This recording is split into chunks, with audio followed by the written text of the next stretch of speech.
16:30, es crucial lo que está pasando con la ley ómnibus en el Congreso de la Nación y es por eso que estamos en comunicación con el senador y además presidente de la Unión Cívica Radical, Martín Lustó. Martín, ¿cómo te va? Buenas tardes. ¿Qué tal, Diego? Buenas tardes, ¿cómo andan? Bien, muy bien, gracias por atendernos. Martín, con respecto a la ley ómnibus, son 664 artículos, más los anexos, es muy vasto, pero sí me interesa pasar en limpio en estos momentos, a jueves a las 4:30 de la tarde, la posición de la UCR con respecto a los rojos, a cuáles son los puntos centrales que tal como están, la UCR no está dispuesta a acompañar. Mira, son 5 principalmente, pero hay un montón de otros capítulos. 5 de lo que es nuclear, que el presidente dice que necesita desde el punto de vista económico. Después, obviamente, otras cosas no están para acompañarse. Ya hemos escuchado la posición de los juristas sobre el Código Civil, está el tema del Código Penal, la reforma electoral, todo eso que la verdad que hay que debatirlo en profundidad. No se puede modificar el Código Civil, que es producto de un proceso muy largo, haciéndolo inconsistente. Lo mismo pasa, como decía antes, con el Código Penal, pasa con muchas cosas. Pero en lo nuclear, que es lo que el presidente dice que necesita para ofrecernos un plan de estabilización que todavía no ha ofrecido, ¿qué cosas el radicalismo no está dispuesto a acompañar? La delegación de poderes, tal como está expresada en el proyecto de ley, ¿sí? Tanto en su faceta temporal, es decir, hoy es por 2 años, renovable por el mismo presidente por otros 2 años. ¿Qué quiere decir delegación de facultades? Que el presidente en un montón de materias distintas ni siquiera tiene que pasar por el Congreso y lo hace por sí solo. ¿En qué la está pidiendo? En lo económico, en lo financiero, en lo fiscal, en lo social, en lo previsional, en la seguridad, en lo tarifario, en lo energético, en lo sanitario, en lo administrativo y en lo social. Es decir, está pidiendo que poder decidir solito en cualquier aspecto de nuestra vida cotidiana. Entonces, eso claramente no. Lo segundo es el tema de jubilados, ¿sí? Los jubilados no pueden ser que ya perdieron, desde el año 2017, el poder adquisitivo de la jubilación mínima perdió 50%.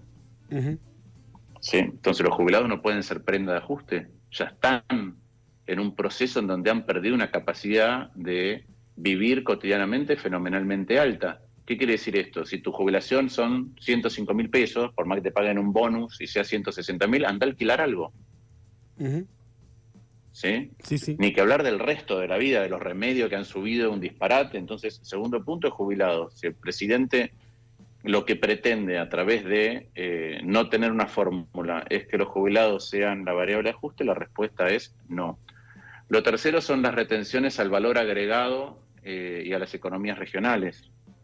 Eso va en contra, ya nos han explicado muchos que han venido a exponer acerca de cuán difícil es para una pyme regional exportar. No es lo mismo que un gran productor de algo que es un commodity, no es lo mismo, ¿sí?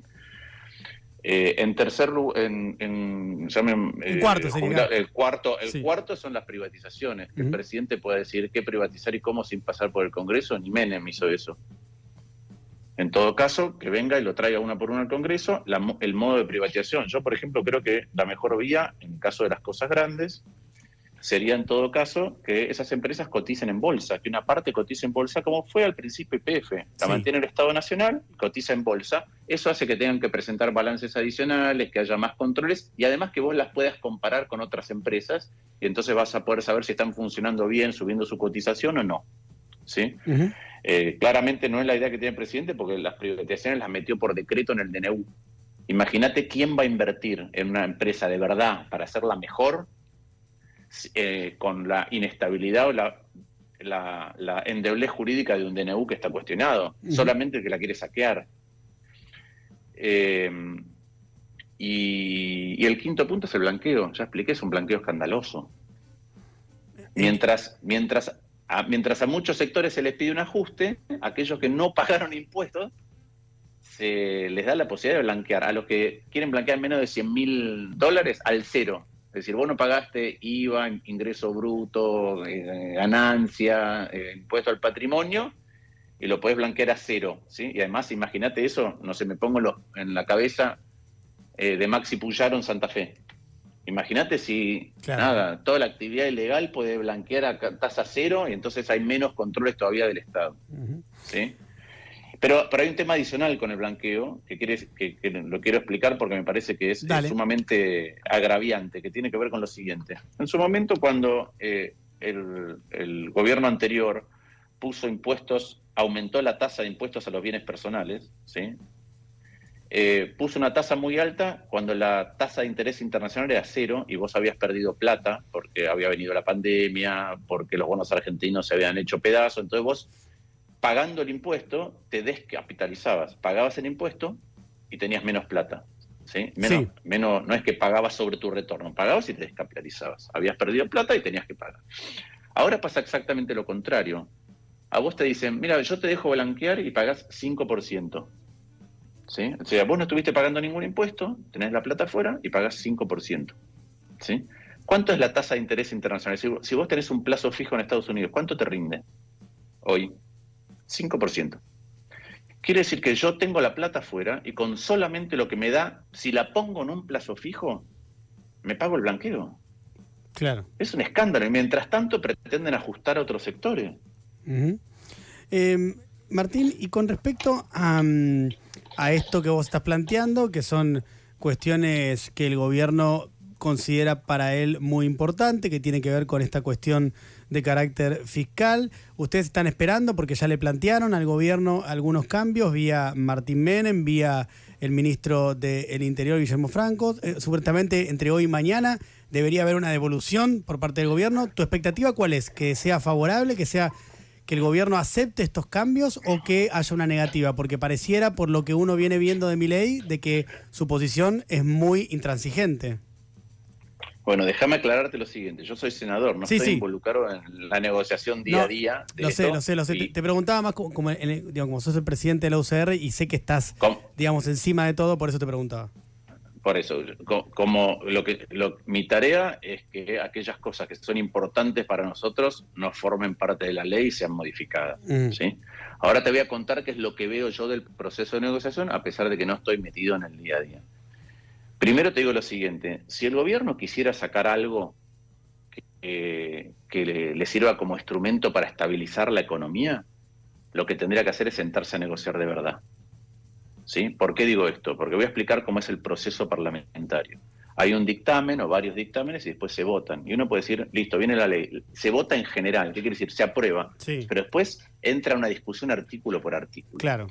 Entonces, si uno quiere que un proceso sea integral y rápido, lo que hace es se sienta a negociar, eso se aprueba, cuando eso se aprueba pasa al Senado, y si vos estuviste negociando de verdad con los partidos que tienen senadores y diputados, también se aprueba en el Senado y se acabó la discusión. Eso lo hemos visto infinidad de veces.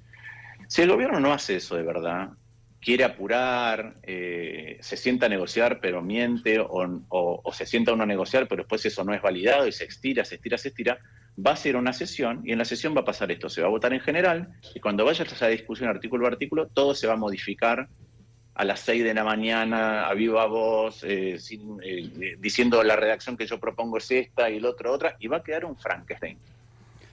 Y el Frankenstein ese va a ir al Senado y se va a transformar en un hombre lobo. Y después va a volver a diputados. Entonces va a llevar más tiempo y va a quedar una ley que va a ser un enchastre. Entonces, eso me parece que es malo. ¿Qué es lo que creo que está pasando? Esta es mi impresión personal, pero no te lo puedo confirmar. Yo creo que el presidente tiene una visión más dogmática de las cosas. Por lo menos por lo que le escuché en Davos y lo que le vinimos escuchando. Entonces, no sé si están dispuestos realmente a tener una conversación, un debate de qué cosas hay que corregir. Y es evidente que la ley tiene un montón de cosas que están mal. Tiene aspectos que se refieren a artículos de otras leyes que no existen. Tiene modificaciones que fueron hechas, por ejemplo, en la parte de biocombustibles. Ya reconoció la ministra de Seguridad que el protocolo ese de más de 3 en la calle era una barbaridad. Entonces, es obvio que tiene un montón de cosas que están mal. Ya hay cosas reconocidas por ellos que están mal. Hay otras que tienen un sesgo de aquellos que estuvieron trabajando. Pero los sectores, pero esto afecta todos los ámbitos de nuestra vida, la economía, lo laboral, los jubilados, los contratos privados, el Código Civil, el Código Penal, la privatización, la ley de bosque, la ley de tierra, la ley de defensa de la competencia, la salud, la educación, la pesca, los hidrocarburos, los medicamentos y la salud, la protesta, la huelga, ¿qué actividades son trascendentes o... Sí, esenciales. Esenciales, ¿no? Están las dos cosas, esencial y trascendente. Para limitar el derecho a huelga. Lo electoral, el sistema de partido, el blanqueo, lo cultural. Bueno, en eso alguien vino e introdujo la visión que tiene un espacio político o que tienen intereses particulares, entre ellos muchas empresas, en esos temas. Lo que ahora hay que hacer es debatirlo como corresponde, dándole juego al resto de la sociedad que va a ver afectada su vida cotidiana. Y yo te digo sinceramente, yo creo que hay votantes de mi ley que no se dan cuenta que si salen algunas cosas de la ley así, les va a impactar a ellos muy fuerte en cosas que no se metieron a ver porque no tienen por qué verlas. Uh-huh. Estamos hablando con el presidente de la Unión Cívica Radical y senador Martín Lustó. Martín, y con respecto a esto último que contabas, en caso de que el gobierno mantenga su posición de intransigencia, la intención de ustedes es sacar un dictamen ¿con quién? ¿Con Hacemos y con Innovación Federal? Mira, el radicalismo creo que va a ser uno de los bloques más activos en trabajar, en corregir estas cosas, en participar de las comisiones, en debatir, en escuchar y en modificar cosas. Y nosotros tenemos una visión que es la que te dije, mira, estas cosas claramente no hay que modificarlas y el resto, como la modificación del Código Civil no, lo electoral así no, hay un montón de cosas que no. Pero estoy hablando de lo nuclear. Sí. De lo nuclear hay muchas coincidencias con el bloque que preside Pichetto, que también incorpora dentro de la coalición cívica. ¿Sí? Martín, y con respecto a algo que está directamente relacionado con esto de alguna manera, si bien van por vías separadas, y es el Mega DNU. El Mega DNU está vigente, salvo el título 4, como recién comentamos hace instantes, porque hay una medida cautelar, pero está vigente, pero ahora ya se está cumpliendo el plazo y a partir de la semana que viene el Congreso podría convocar, la Cámara de Diputados, por ejemplo, a una sesión para tratar el Mega DNU. Por ejemplo, Unión por la Patria está explorando esa posibilidad para tratar el tema. La Unión Cívica Radical, ¿qué posición tiene? ¿Cree que esto tiene que también apurarse para tratarse en el Congreso? O sea, ¿estaría dispuesta la UCR a dar quórum para que el Mega DNU sea aceptado o rechazado en el Congreso de la Nación?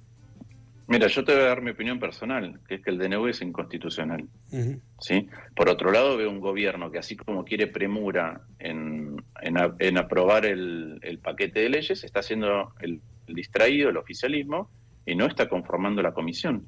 Uh-huh.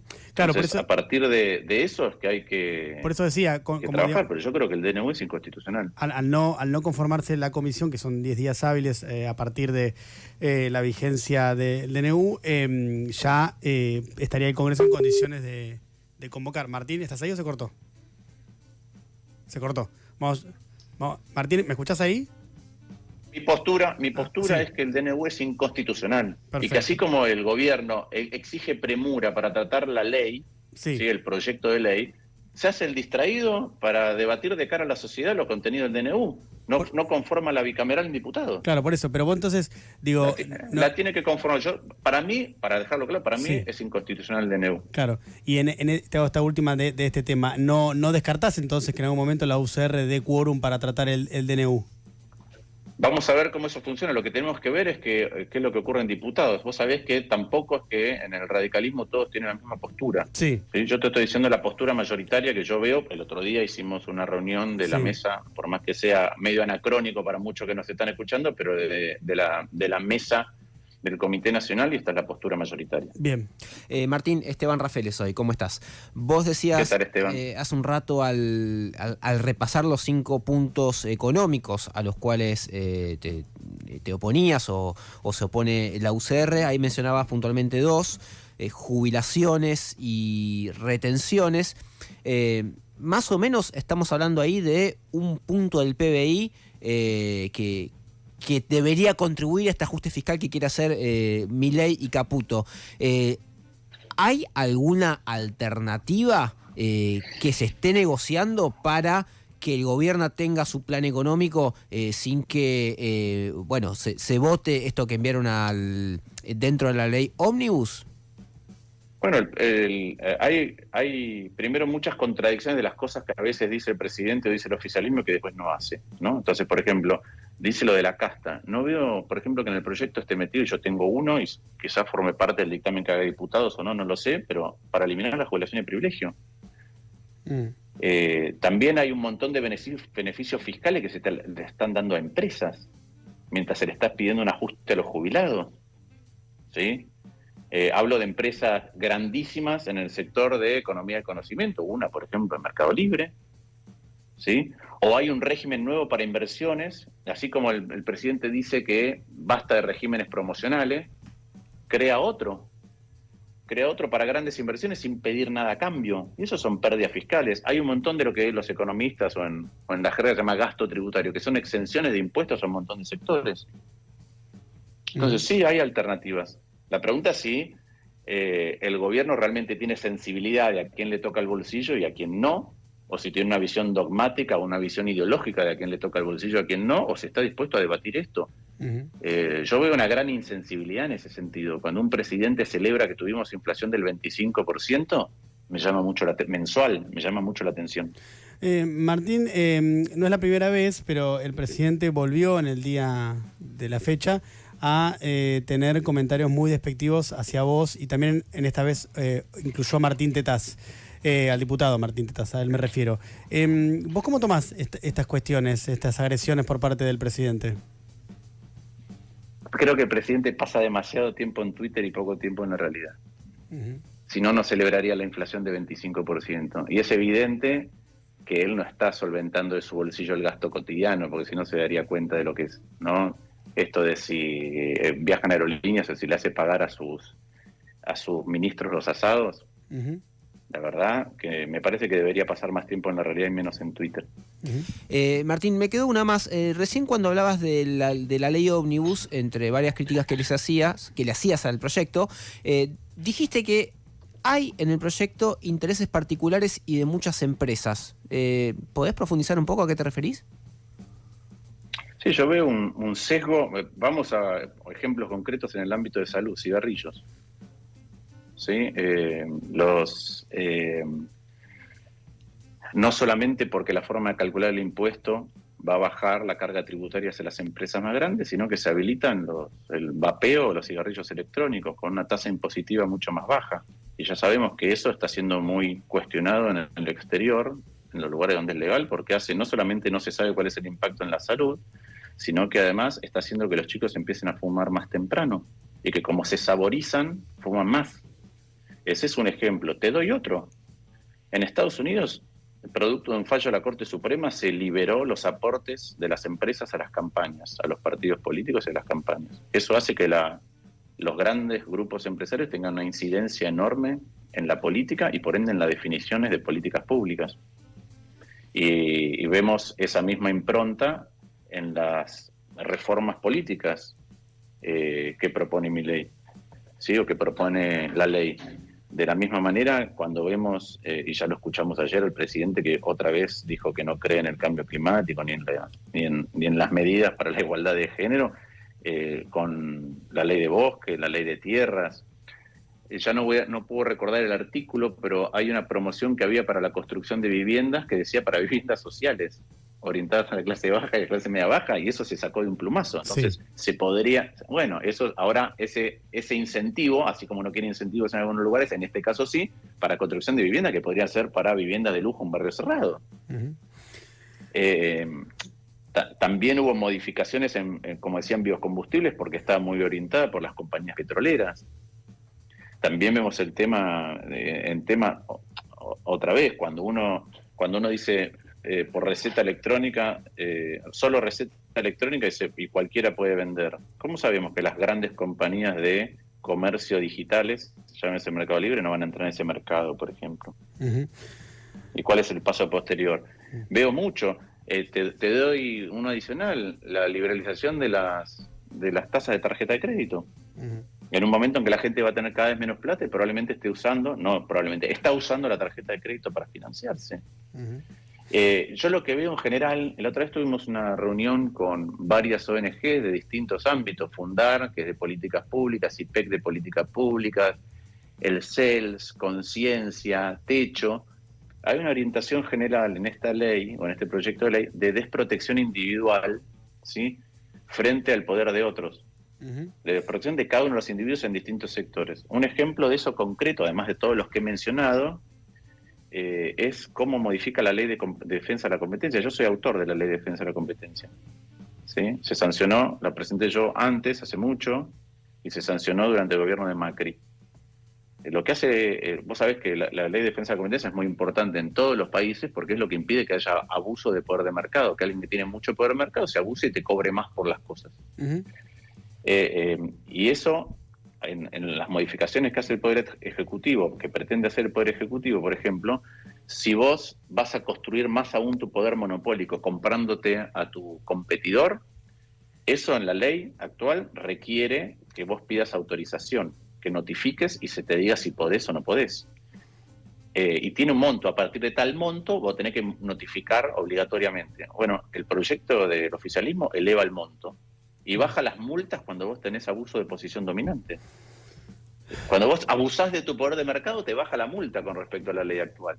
Entonces, bueno, yo veo eso como tono general. Entonces, por eso, como hay tanto, tan abarcativo en un montón de áreas, contrarreloj, digo, concentrémonos en lo que es nuclear. ¿Qué es lo que necesita desde el punto de vista económico? Necesita resolver el déficit. Estamos todos de acuerdo. Perfecto. Hagámoslo de manera tal que sea justo. No puede ser que le bajemos las jubilaciones y pensiones de miseria a nuestros mayores y que por otro lado lo que hacemos es permitir un blanqueo escandaloso. Es Martín Lustó, el presidente de la Unión Cívica Radical y senador nacional. Martín, gracias por la entrevista. Gracias a ustedes. Un abrazo.